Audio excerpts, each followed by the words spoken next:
Welcome to Story Tales. Please like this video and subscribe to Story Tales. I hope you enjoy the story. Let's begin.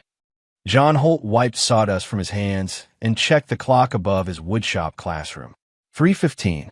Cass would be getting out of school soon, excited about his 7th birthday party. John had spent the morning cutting precise joints for the dining table. He was building work that required focus, the kind that kept his mind sharp after 15 years of fighting fires. The drive home took 12 minutes through Asheville's winding streets. John pulled into their driveway and saw neighbors' cars already lined up along the curb. Through the kitchen window, he spotted balloons and heard children's laughter. "Dad!" Cass ran toward him as he entered through the back door. "Look what Mom made." The chocolate cake sat on the counter, 3 layers high, with blue frosting spelling out, "Happy 7th birthday, Cass." Mina stood beside it, smoothing her dress. She looked perfect as always. "Beautiful work," John said, kissing her cheek. Her perfume smelled different today, something new. "The kids are in the backyard," Mina said. "I was just about to bring the cake out." John watched through the sliding glass door as 7 children chased each other around their wooden swing set. Cass had made friends easily since they'd moved to Asheville 2 years ago. The boy was sensitive, maybe too much so, but he was smart. Always watching, always listening. "Ready for cake?" Mina called out, carrying the platter outside. The children gathered around the picnic table. John stood behind Cass as they sang "Happy Birthday." His son's face glowed with pure joy. This was what mattered: family, stability, the life John had built after leaving the fire department. Cass blew out the candles. Mina cut generous slices, handing them out on paper plates decorated with superheroes. John noticed she gave Cass an extra-large piece from the center. "This is so good, Mrs. Holt," said Tommy from next door. "Thank you, sweetie." Mina beamed. "I used a special recipe." John took a bite of his own slice. Rich chocolate, perfectly moist. Mina had always been talented in the kitchen, among other things. He watched Cass devour his piece with the enthusiasm only a 7-year-old could manage. 20 minutes later, Cass dropped his plastic fork. "Dad!" His voice sounded strange, thin. John looked over. Cass was holding his stomach, his face pale. "I don't feel good." "What kind of not good?" John knelt beside his son's chair. "My tummy hurts, and my heart feels funny." John placed his hand on Cass's forehead. No fever, but the boy's skin felt clammy. "Let's get you inside." As John helped Cass stand, the boy's legs buckled. John caught him, feeling his son's body trembling. "Mina." She appeared at his side instantly. "What's wrong?" "He's sick. Look at him." Cass's lips had taken on a blue tinge. His breathing came in short, rapid bursts. "Maybe he ate too much cake," Mina suggested. John lifted Cass into his arms. The boy felt light, too light. "This isn't from eating too much. Something's wrong." Cass began to shake violently. His eyes rolled back, showing white. "Call 911, John commanded, already moving toward the front door. "Tell the other parents to take their kids home." John's truck sat in the driveway. He'd driven to enough emergency calls to know time mattered.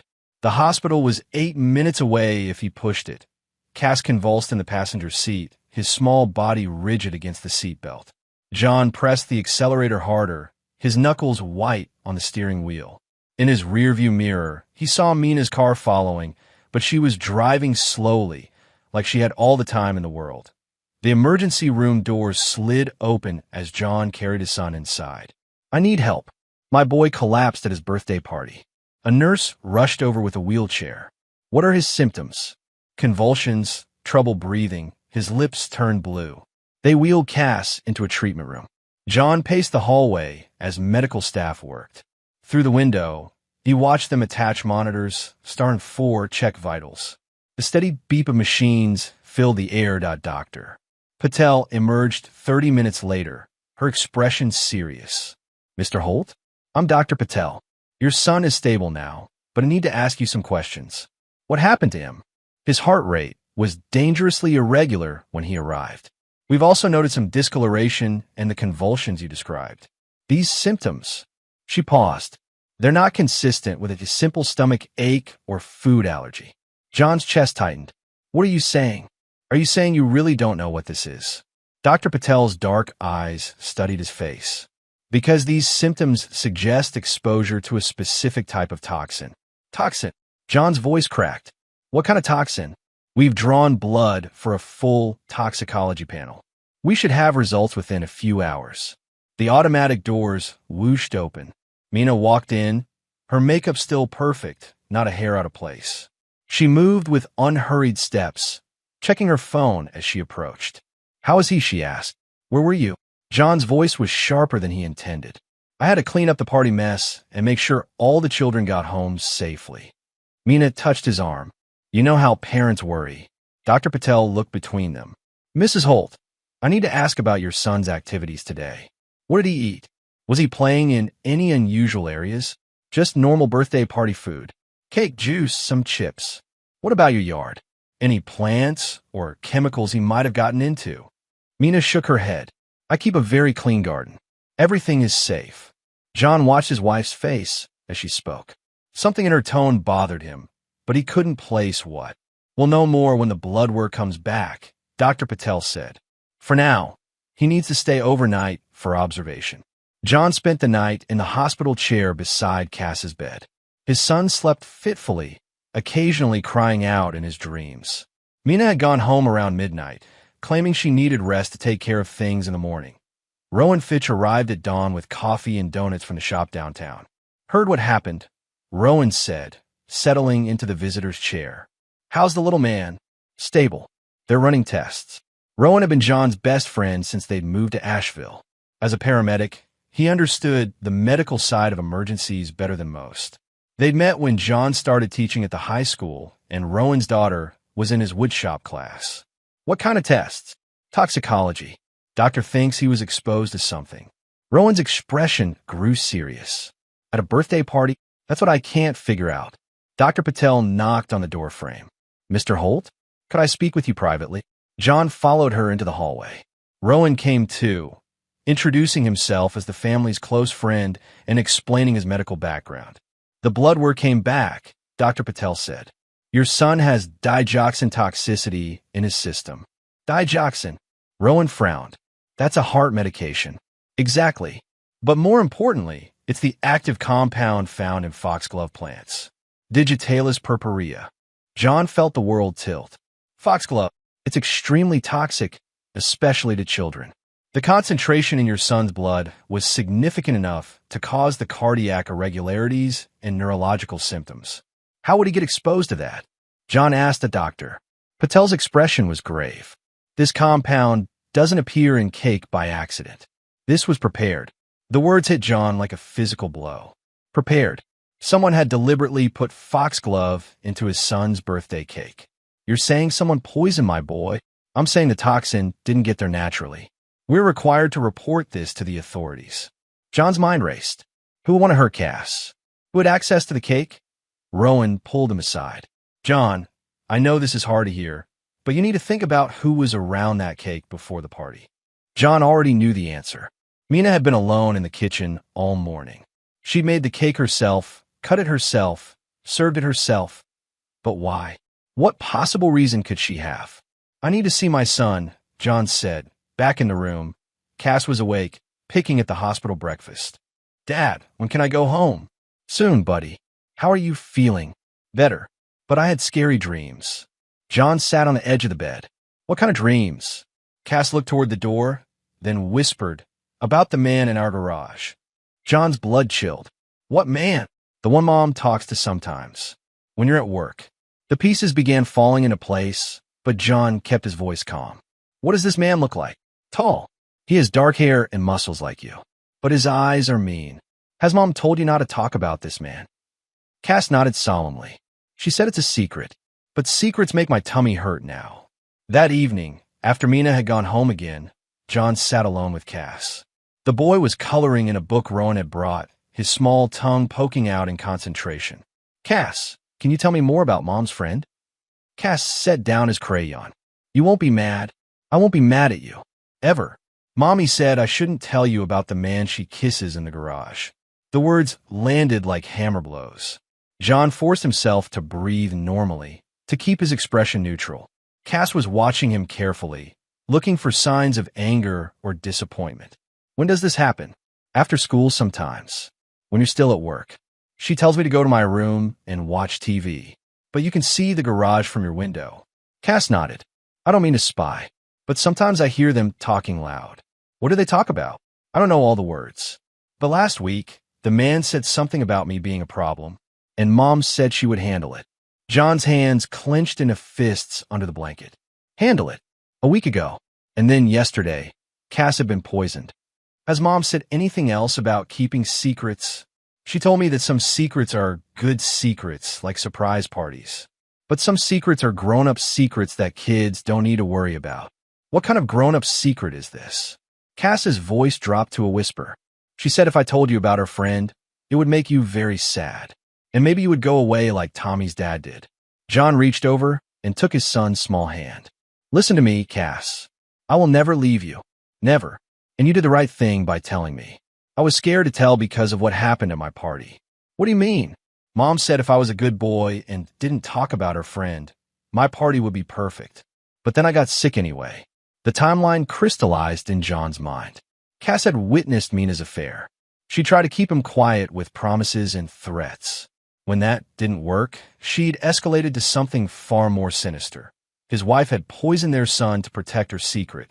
John kissed Cass's forehead. You're the bravest boy I know, and you're safe now. But even as he said the words, John knew the truth. Cass wouldn't be safe until Mina was stopped. And stopping her would require more than accusations. It would require proof. John brought Cass home the next afternoon. The boy seemed fragile, staying close to John's side as they walked through the front door. Mina waited in the living room, her face arranged in an expression of maternal concern. My baby, she said, reaching for Cass. How are you feeling? Cass allowed the hug, but didn't return it with his usual enthusiasm. John watched the interaction carefully, noting how his son's shoulders tensed. The doctor says he needs rest, John said, and we have to watch for any recurring symptoms. Of course. I've cleared my schedule to take care of him. John nodded, keeping his expression neutral. I'll be working in the garage tonight. Need to finish that cabinet order. Don't work too late, Mina said, already turning her attention back to Cass. John's garage workshop was separate from the main garage where they parked cars. It was his sanctuary, filled with hand tools and half-finished furniture projects. But tonight, it would serve a different purpose. He waited until after dinner, after Cass was in bed and Mina was watching her evening shows. Then he slipped into the garage and began his real work. Mina's phone lay charging on the kitchen counter. John had watched her enter the passcode countless times Cass's birthday. Within minutes, he disabled her automatic backup to the cloud and copied her data to his laptop, but phones could be wiped clean. He needed something more permanent in their bedroom closet. He found Mina's old iPad tucked behind a stack of sweaters. She'd upgraded to a newer model months ago and forgotten about this one. John powered it up, still logged into her Apple account, still syncing her emails and photos. He carried it to his workshop and connected it to his laptop, installing a sync application that would mirror everything to his hard drive. Every email, every photo, every calendar entry would now automatically copy to his computer.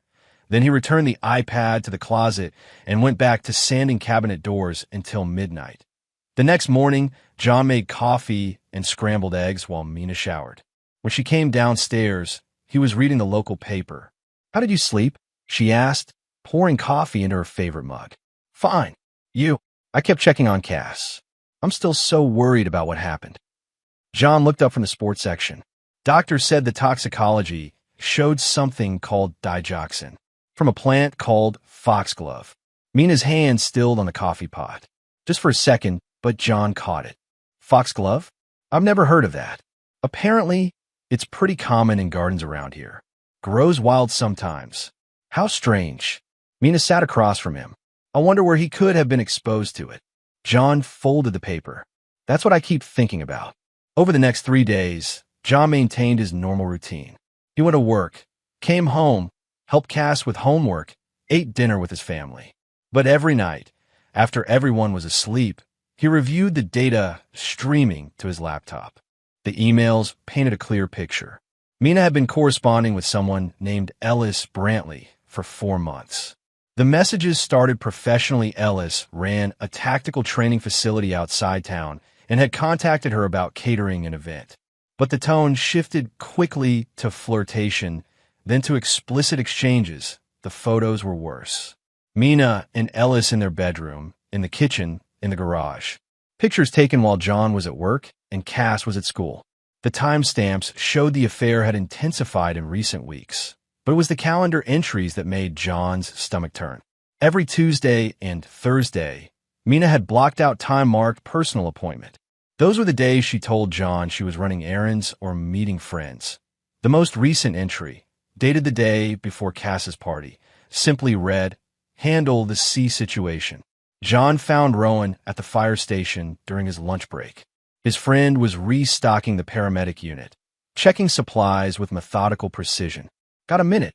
John asked. "Always." "How's Cass doing?" "Better. But I need to ask you something confidential." Rowan closed the supply cabinet and gave John his full attention. "What's going on?" "That blood work from the hospital. The digoxin. Is there any way to trace where it came from?" "Maybe. Why are you asking?" John had debated how much to tell Rowan. His friend was trustworthy, but this was dangerous territory. Still, he needed help from someone with medical knowledge. "I think someone deliberately poisoned my son." Rowan's expression darkened. "John, that's a serious accusation." "I know, but the timing doesn't make sense. He was fine all day, then got sick right after eating cake that only Mina had access to." "Have you talked to the police?" "Not yet. I need more than suspicion." Rowan was quiet for a moment, processing. "There might be something. I collected the samples from Cass's vomit when we first brought him in. Standard procedure, but they might still have them in the lab." "Could you test them again?" "Look for traces of the actual plant material. I could run it through our system. If there are foxglove particles, we'd be able to identify them." "How long would that take?" "A day or two." "But John, if this comes back positive, then I'll know for sure." "And then what?" John met his friend's eyes. "Then I'll make sure it never happens again." The next evening, Rowan called with the results. "You were right," he said without preamble. There were foxglove fragments in the stomach contents. Plant material that was mixed into something else. Something with a chocolate base. John closed his eyes. Hearing the confirmation felt like a punch to the gut, even though he'd expected it. "There's something else," Rowan continued. "I checked with the Botanical Society. Foxglove used to grow wild in your area, but most of it was cleared when your subdivision was built. There's only one place it still grows naturally within 5 miles of your house." "Where?" "The old Miller property. It backs up to that tactical training place, Brantley Defense Solutions." Ellis Brantley. The name from Mina's emails. "Rowan, I need you to document everything. Keep copies of the lab results, the samples, all of it." "John, what are you planning?" "I'm going to stop her before she tries again." Detective Cal Turman had 23 years on the Asheville police force. John had met him once before at a school safety presentation. The man was methodical, suspicious by nature, and known for building airtight cases. John sat across from him in the detective's small office, a manila folder on the desk between them. "Mr. Holt, these are serious allegations you're making. I understand that. You're saying your wife tried to poison your son to cover up her affair. I'm saying she did, and I'll prove it."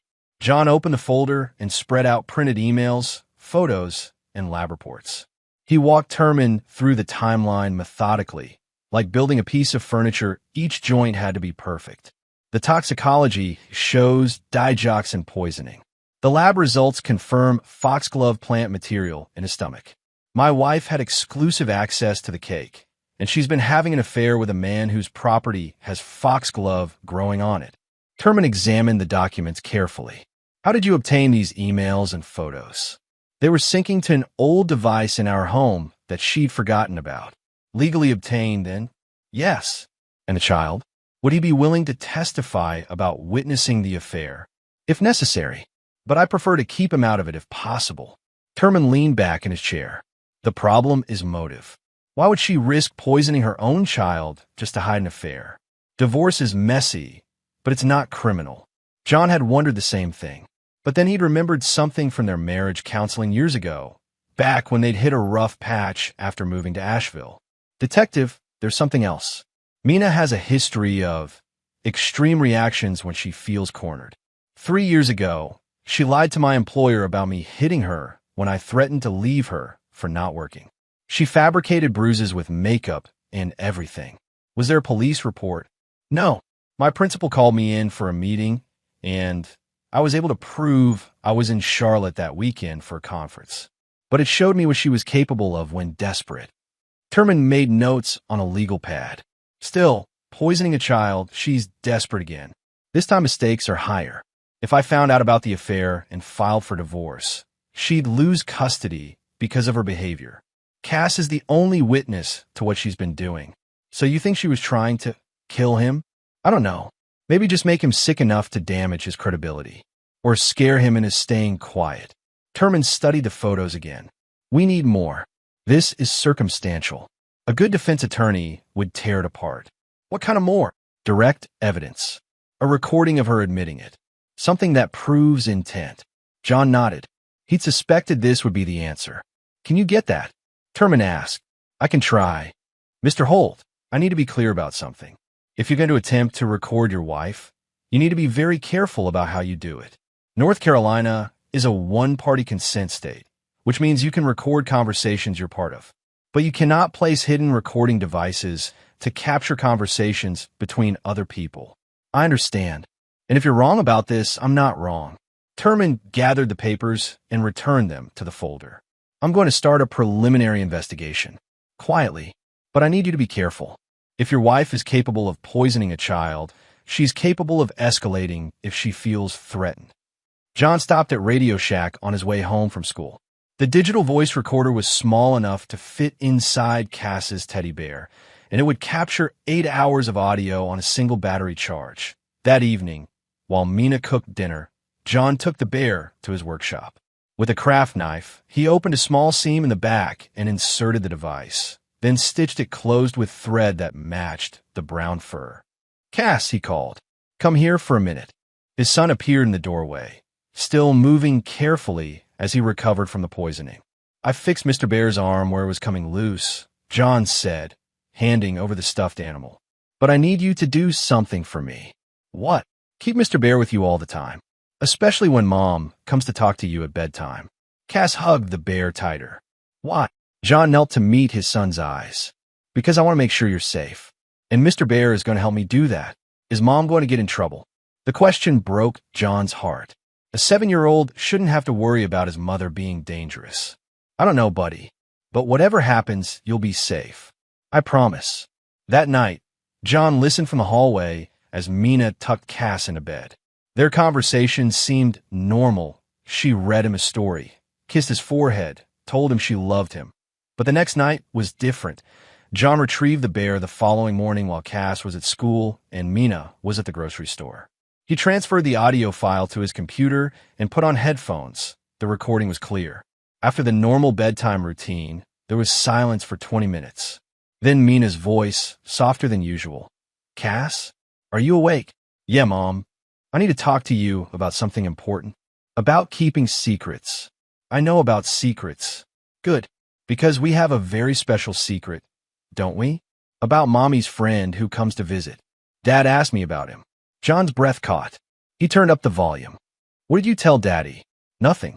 I kept the secret like you said. That's my good boy. But Cass, this is very important. We don't talk about Mommy's friend, remember? He helps us, and Daddy doesn't need to know everything. Why not? Because some things are just between us. And if you tell Daddy about my friend, it would hurt his feelings very much. You don't want to hurt Daddy, do you? No, you only got sick because you weren't listening. So listen now. John's blood went cold. She was blaming Cass for his own poisoning, making him think it was his fault for not keeping the secret. I was listening, Mom. I didn't tell. I know, sweetheart. And that's why you're going to get better. But if you ever forget and tell Daddy about her secret, something much worse might happen. Worse than getting sick. Much worse. So we're going to keep our secret forever, aren't we? Yes, Mom. Good. Now go to sleep. John saved the file to multiple locations and made backup copies. Then he called Detective Terman. I need you to look into something John told his cousin Brina when she stopped by the house the next day. As a school administrator, she understood bureaucracy and paperwork better than most people. What kind of something? Brina asked, settling onto the couch with her coffee. Insurance. Life insurance policies. On who? John glanced toward the kitchen, where Mina was cleaning up lunch dishes. On Cass. Brina's expression grew serious. John, what's going on? He gave her the short version, the poisoning, the affair, his suspicions. Brina listened without interruption, her face growing more troubled with each detail. You think she took out a policy on Cass without telling you? I think she's been planning this for longer than I realized. That would require your signature as the other parent, unless she forged it. Brina was quiet for a moment. I might be able to help.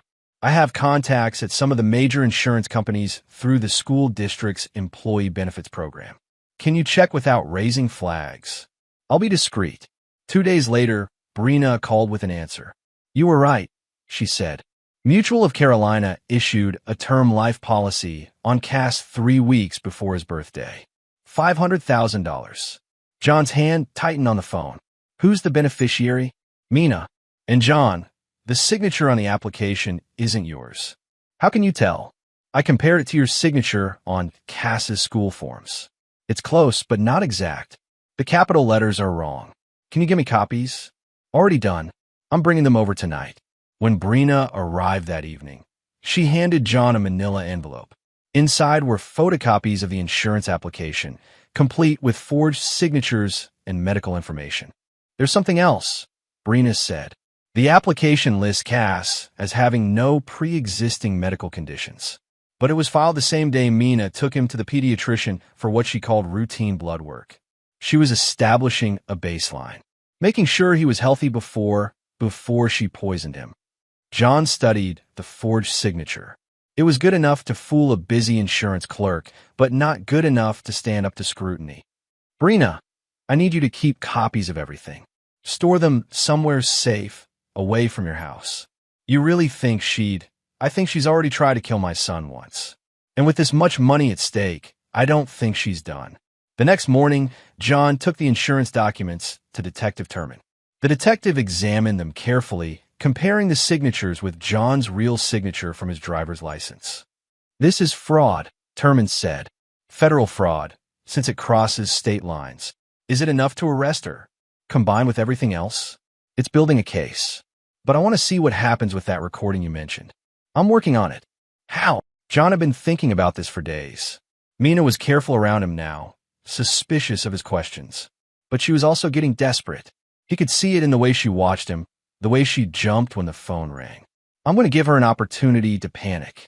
John waited until Friday afternoon to set his plan in motion.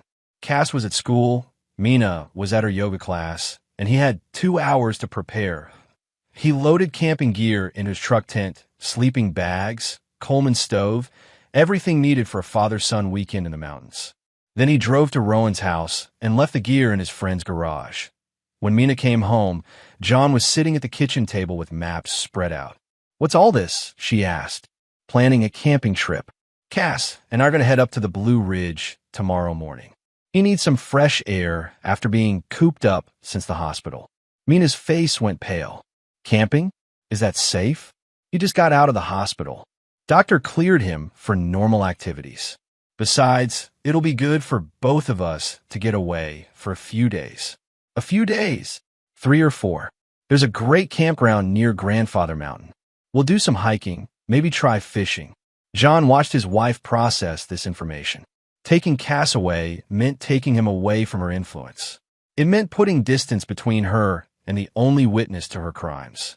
I don't think that's a good idea, she said. What if he has another episode? You be hours from medical help. Rowan's coming with us. If anything happens, we'll get him to a hospital. This was a lie, but Mina didn't know that. Maybe I should come too. It's a guy's trip. Besides, you could use some quiet time to yourself. That evening, John made a show of packing. He loaded his truck with visible camping supplies, making sure Mina could see everything from the kitchen window. Saturday morning, he woke Cass early. Ready for our adventure, buddy? Cass was excited. He'd been looking forward to camping since John first mentioned it. They ate breakfast together while Mina stayed in bed, claiming a headache. Tell Mom goodbye, John said as they loaded the last of their gear. Cass ran upstairs and returned a few minutes later. She said to be careful and call her tonight. We will. John drove toward the mountains, taking the route Mina would expect. But after 20 minutes, he circled back through side roads to Rowan's house. His friend was waiting in the garage. You sure about this? Rowan asked. She's going to panic when she realizes we're really gone. And when people panic, they make mistakes. Where will you actually be? Here. Your guest room has a clear view of our house. I want to see who shows up. John had borrowed high-powered binoculars from another teacher who was into birdwatching. From Rowan's upstairs window, he had a perfect view of his own driveway and front door. They didn't have to wait long. At T3 o'clock, a black pickup truck pulled into John's driveway. A tall man with dark hair got out and walked to the front door without knocking. Mina let him in immediately. Ellis Brantley. The photos from Mina's phone hadn't done justice to his size. The man was built like a soldier, with the kind of controlled movements that suggested training in violence. That's him, John told Rowan. That's the guy she's been sleeping with. What do you think they're talking about? John adjusted the binoculars, wishing he could see through walls. Let's find out. Detective Turman had positioned unmarked surveillance across the street, hidden behind a moving truck that belonged to neighbors who were actually relocating. John had coordinated with him that morning, giving him a heads up about the fake camping trip. Sunset. Ellis came outside alone. Instead of leaving, he walked around the house, checking windows and doors. He spent several minutes examining the locks on the garage and back door. He's casing the place, Rowan observed. For what? They got their answer when Ellis returned to his truck and pulled out a large duffel bag. Whatever was inside was heavy enough to require both hands to carry. John's phone buzzed with a text from Detective Turman. Audio recording active. Stay put. An hour later, Ellis emerged again. This time he was carrying something different, a small cooler. He loaded it into his truck and drove away. John's phone rang. Turman, we got it, the detective said.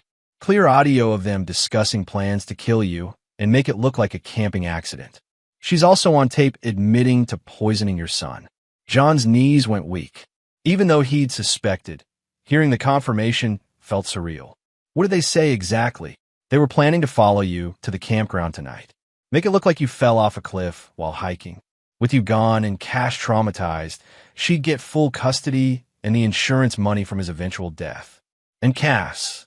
They discussed waiting a few months, then making his death look like suicide. Apparently kids who lose parents to accidents sometimes. Turman's voice trailed off. Sometimes what? Sometimes harm themselves out of grief. At least, that's what they were planning to claim. John closed his eyes. His wife and her boyfriend had been planning to murder him and his son for insurance money. When are you moving in? Now. We have enough for arrest warrants. This ends tonight.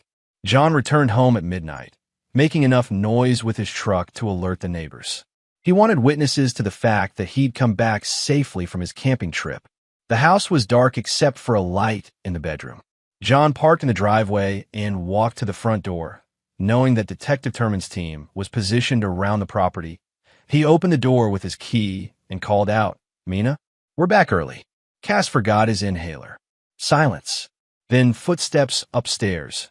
Mina appeared at the top of the stairs in her robe, her hair perfect despite the late hour. You're back already? Is everything okay? Cass started wheezing after dinner. Didn't want to risk it without his inhaler. John kept his voice normal, casual. Behind him, Cass played his part perfectly, coughing occasionally and staying close to his father's side. Where's his inhaler? Mina asked, coming downstairs. Medicine cabinet in our bathroom. As Mina turned toward the hallway, Detective Turman stepped through the front door. Mina Holt, you're under arrest for the attempted murder of a minor. Everything happened quickly after that. 2 more officers entered through the back door. Mina's face went through a series of expressions: confusion, fear, and then cold calculation. I want a lawyer, she said. That's your right, Turman replied, producing handcuffs. You're also under arrest for conspiracy to commit murder, insurance fraud, and child endangerment.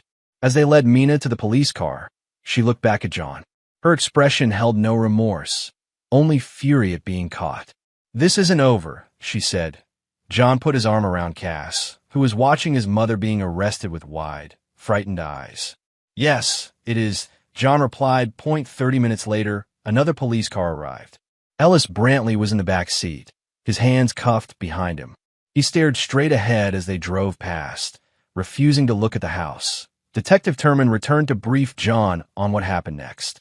Brantley was picked up at his facility. We found foxglove plants in a greenhouse behind his main building, along with equipment for processing plant materials into powder form. What about weapons? That's where it gets interesting. His federal firearms license expired 6 months ago, but he's been continuing to acquire tactical equipment.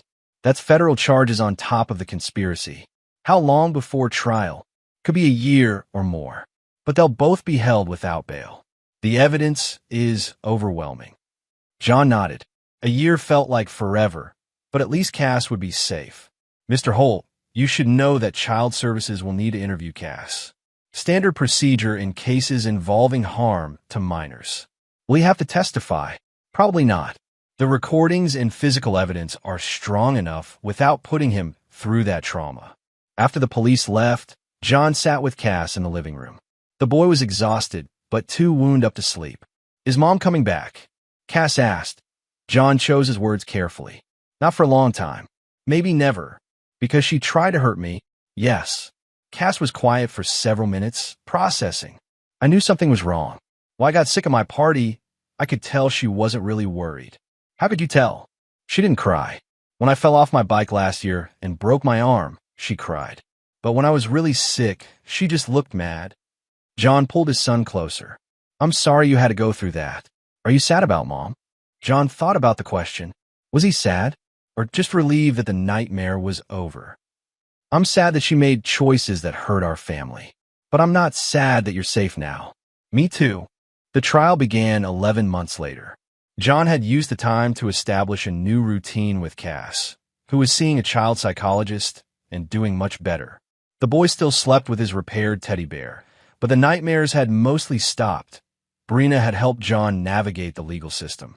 As next of kin, she'd been appointed as Cass's guardian ad litem, ensuring his interests were protected throughout the proceedings. John sat in the gallery as the prosecutor laid out the state's case. The evidence was presented methodically, building the story piece by piece, the toxicology reports, the plant material found in Cass's stomach, the forged insurance documents, the recorded conversations planning murder. When they played the audio of Mina threatening Cass, several jurors visibly reacted. The recording was crystal clear. You only got sick because you weren't listening. So listen now. Mina's defense attorney tried to argue that she'd been coerced by Ellis, that she was a victim of an abusive relationship. But the timeline didn't support this theory. The insurance policy had been taken out before Ellis even appeared in the emails.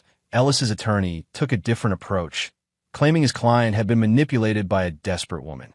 But the foxglove processing equipment found at his facility contradicted this narrative. That on the fourth day of trial, the prosecution called Detective Turman to testify about the surveillance operation.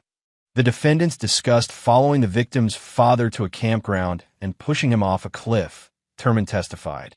They planned to make it appear accidental. What was the motive? With the father dead, Mrs. Holt would gain custody of the child and access to a substantial life insurance policy she had fraudulently obtained.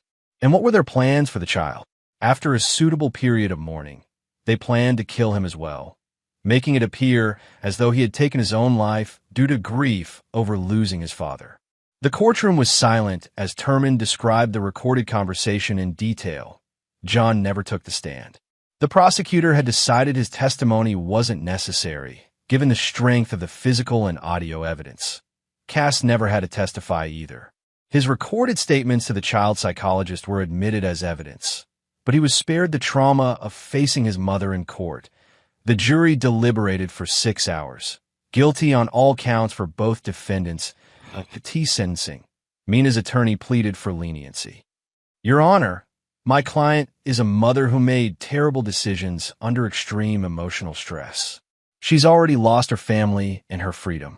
Mercy would serve justice better than maximum punishment. The judge, an older woman with 30 years on the bench, was unmoved. Mrs. Holt, you poisoned your own child to protect an extramarital affair. You forged legal documents for financial gain. You plan to murder your husband and eventually your son for insurance money. These are not crimes of passion or poor judgment. These are calculated acts of evil. She sentenced Mina to 11 years in state prison, with no possibility of early release. Ellis received 14 years in federal prison for the weapons charges in addition to his state sentence. As the bailiff led Mina away, she turned to look at John one last time. He met her gaze without flinching, his expression showing nothing but cold satisfaction. She had tried to destroy his family. Now she would spend the next decade behind bars while he rebuilt their lives without her. John was awarded full custody of Cass without opposition. Mina's parental rights were terminated as part of her plea agreement, ensuring she could never seek contact with their son. The insurance company voided the fraudulent policy and launched their own investigation into Mina's activities. They discovered she had attempted similar schemes with previous boyfriends, though none had progressed as far as actual harm. That Ellis's tactical training facility was shut down by federal authorities. The investigation revealed he'd been selling weapons to unlicensed buyers and had connections to several extremist groups. John received letters from Mina during her first month in prison. He returned them unopened, as he had promised himself he would. Some betrayals were unforgivable, and attempting to murder their child fell into that category. Cass asked about the letters only once. "Do you want to read what Mom wrote?" he asked over breakfast one morning. "No," John replied. "Do you?" Cass thought about it seriously, then shook his head. "I don't think she would say anything good." "Probably not." 6 months after the trial, John started dating again. Clover Martinez was a librarian at the school where he taught. She was patient with Cass, bringing art supplies when she visited and never pushing for more than friendship. "She's nice," Cass told John one evening after Clover had helped him with a school project. "And she doesn't have any secrets." "How can you tell?" "She looks at both of us when she talks." Mom used to look away when she was keeping secrets.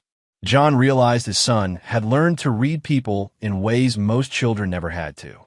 It was a survival skill that made him proud and sad at the same time. That a year after Mina's sentencing, John and Cass began building a tree fort in the woods behind their house. Rowan helped with the construction, teaching Cass how to use power tools safely. "What should we call it?" John asked as they installed the floor joists. Cass considered this carefully. "Fort Truth," he said, "because we only tell the truth here." Fort Truth it is. They worked on the fort every weekend for 2 months.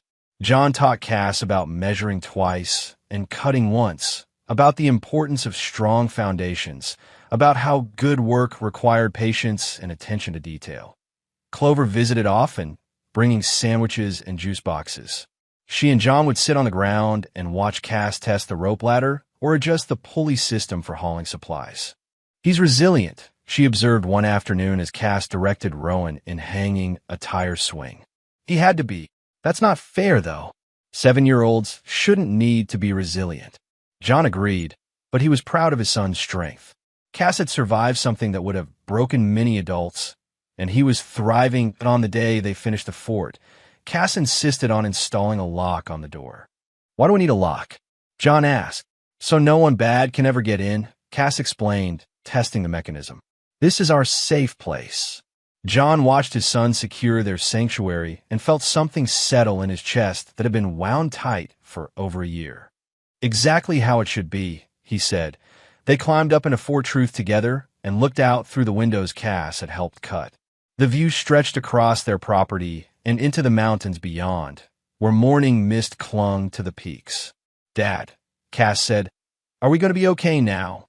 John put his arm around his son and pulled him close. "We're going to be better than okay." And for the first time since that terrible birthday party, John believed it was true.